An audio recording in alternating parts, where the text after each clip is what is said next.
their bodies will lie in the public square of the great city, which is figuratively called Sodom and Egypt, where also their Lord was crucified. One of the 7 angels, who had the 7 bowls, came and said to me, "Come, I will show you the punishment of the great prostitute who sits by many waters. With her the kings of the earth committed adultery, and the inhabitants of the earth were intoxicated with the wine of her adulteries." Then the angel carried me away in the spirit into a desert. There I saw a woman sitting on a scarlet beast that was covered with blasphemous names and had 7 heads and 10 horns. The woman was dressed in purple and scarlet and was glittering with gold, precious stones and pearls. She held a golden cup in her hand, filled with abominable things and the filth of her adulteries. The name written on her forehead was a mystery: Babylon the Great, the mother of prostitutes and of the abominations of the earth. I saw that the woman was drunk with the blood of God's holy people, the blood of those who bore testimony to Jesus. When I saw her, I was greatly astonished. Then the angel said to me, "Why are you astonished? I will explain to you the mystery of the woman and of the beast she rides, which has the 7 heads and 10 horns. The beast which you saw once was, now is not, and yet will come up out of the abyss and go to its destruction. The inhabitants of the earth, whose names have not been written in the book of life from the creation of the world, will be astonished when they see the beast, because it once was, now is not, and yet will come. This calls for a mind with wisdom. The 7 heads are 7 hills on which the woman sits. They are also 7 kings. 5 have fallen. 1 is, the other has not yet come. But when he does come, he must remain for only a little while. The beast who once was, and now is not, is an 8th king. He belongs to the 7, and is going to his destruction.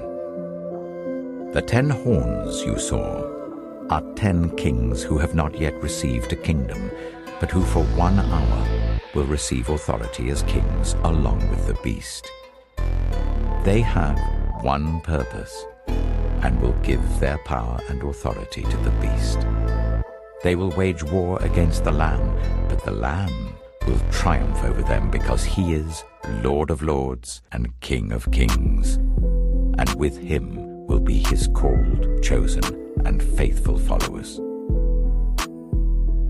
Then the angel said to me, "The waters you saw, where the prostitute sits, are peoples, multitudes, nations, and languages. The beast and the 10 horns you saw will hate the prostitute. They will bring her to ruin and leave her naked. They will eat her flesh and burn her with fire. For God has put it into their hearts to accomplish his purpose by agreeing to hand over to the beast their royal authority until God's words are fulfilled. The woman you saw is the great city that rules over the kings of the earth."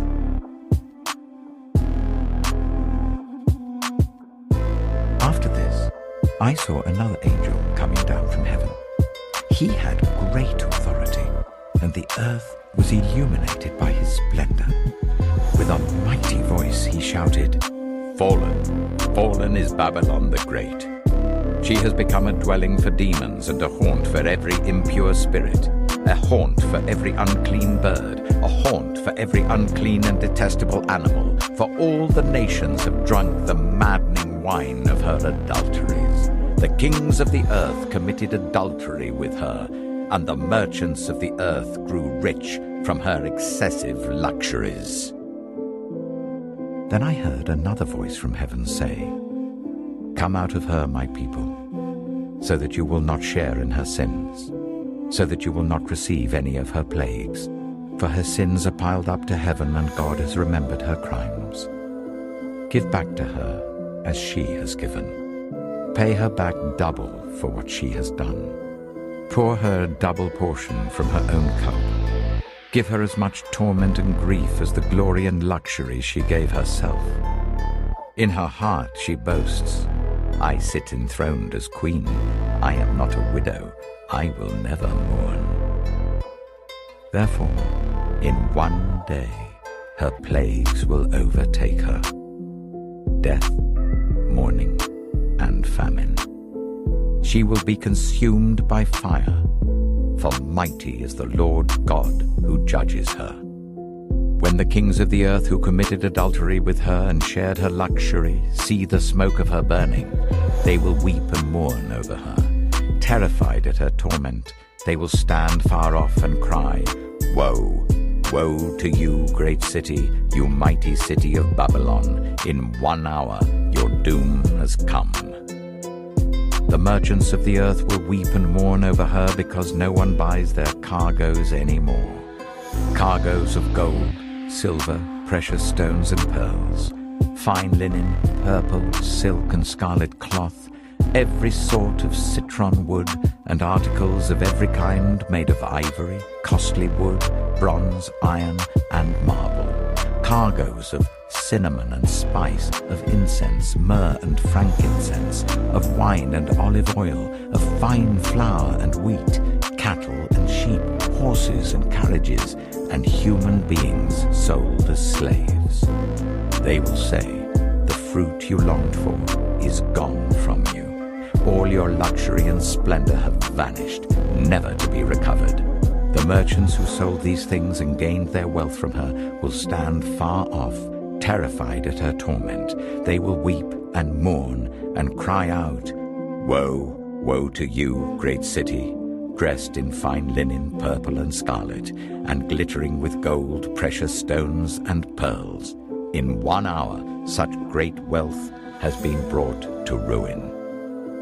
Every sea captain and all who travel by ship, the sailors and all who earn their living from the sea, will stand far off. When they see the smoke of her burning, they will exclaim, Was there ever a city like this great city?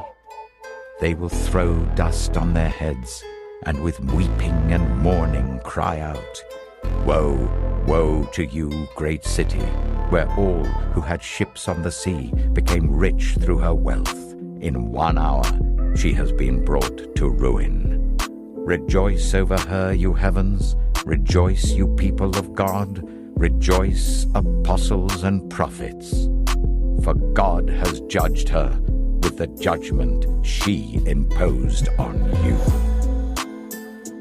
Then a mighty angel picked up a boulder, the size of a large millstone, and threw it into the sea and said, With such violence, the great city of Babylon will be thrown down, never to be found again. The music of harpists and musicians, pipers and trumpeters will never be heard in you again, nor worker of any trade will ever be found in you again. The sound of a millstone will never be heard in you again. The light of a lamp will never shine in you again. The voice of bridegroom and bride will never be heard in you again. Your merchants were the world's important people. By your magic spell, all the nations were led astray. In her was found the blood of prophets and of God's holy people, of all who have been slaughtered on the earth.